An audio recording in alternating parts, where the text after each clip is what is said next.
मुझे लगता है ये जो लोग भी करते हैं वो गंदी राजनीति है और ऐसा कहीं भी नहीं होना चाहिए।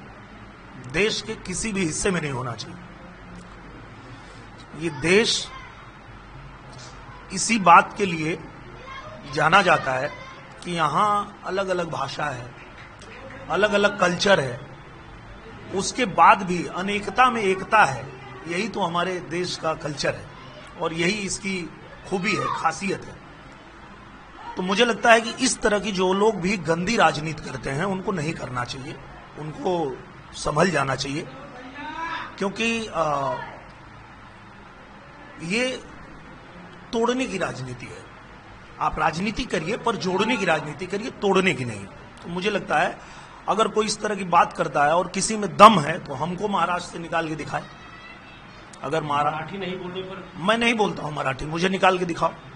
मैं किसी भी नेता को खुला चैलेंज देता हूं कि अगर तुम्हारे अंदर दम है तो मैं मराठी नहीं बोलता हूं, महाराष्ट्र से निकाल के दिखाओ मुझे, रहता हूं वहीं। तो ये गंदी राजनीति नहीं करनी चाहिए, मेरा ये कहना है। नीतीश राणे ने कहा है कि सिर्फ हिंदुओं को टारगेट किया जा रहा है, गरीब हिंदुओं को, किसी मुसलमान को टारगेट नहीं किया जा रहा है। जैसे आमिर खान हिंदी मैंने कहा ना, इस तरह की ना गंदी राजनीति नहीं होनी चाहिए। मैं खुद भी एक पॉलिटिशियन भी हूं, कलाकार भी हूं, पर मैं मानता हूं कि राजनीति कभी भी लोगों के भले के लिए होनी चाहिए, देश के भले के लिए होनी चाहिए।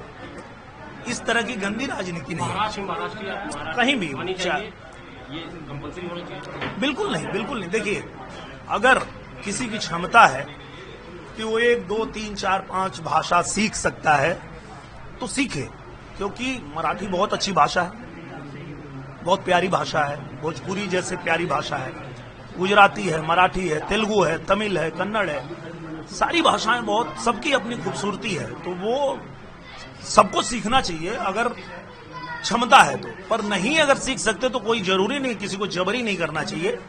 ये गंदी राजनीति है, ऐसा नहीं होना चाहिए। क्या हिंदुओं को टारगेट किया जा रहा है, ये आप भी मानते हैं? मैं ऐसा नहीं मानता। ये किसी को भी, किसी टोपी वाले को नहीं कहते कि आप मराठी बोलिए। नहीं, ऐसी बात नहीं है।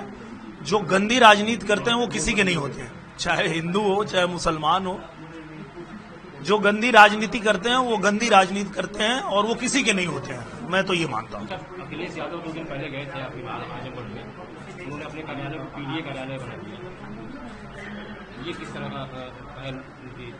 मुझे लगता है कि सब लोग अपनी अपनी तैयारी कर रहे हैं, वो भी अपनी तैयारी कर रहे हैं और करना चाहिए। और मैं तो ये कहता हूँ कि लड़ने का मजा तब आता है लड़ने वाला जब काबिल हो। तो जब वो वहां आते हैं और वहां आकर के कुछ काम करते हैं तो हमको भी अच्छा लगता है कि भाई पहले तो आते ही नहीं थे, कम से कम हमारे आने का इतना तो फायदा हुआ कि अब उनको आना पड़ रहा है। नहीं तो ये लोग तो जीत के अपना प्रमाण पत्र लेने नहीं आते थे, पर अब आना पड़ रहा है लोगों के बीच। उनकी अगर उपस्थिति हो रही है तो ये अच्छा संकेत, अच्छा है। शाही ईदगाह के मामले में जो मथुरा में था, उसके बाद हाईकोर्ट ने खारिज कर दिया कि ये विवादित ढांचा नहीं है। ये एक मामला अभी आज हिंदू पक्षी अपनी इसको अभी फिलहाल खारिज कर। मुझे लगता है कि जो मामला कोर्ट में होता है वो उस पर किसी भी व्यक्ति को कोई अपनी राय देने की आवश्यकता नहीं है और वो उस पर हमको कुछ बोलना भी नहीं चाहिए। सरकार का ये टारगेट है कि काशी के बाद मथुरा नहीं, मुझे लगता है कि वो तो जब कानून से पास होगा तभी, चाहे हमारी पार्टी हो किसी की पार्टी हो, वो तो जब न्यायालय से जो आदेश आएगा वो फिर होगा।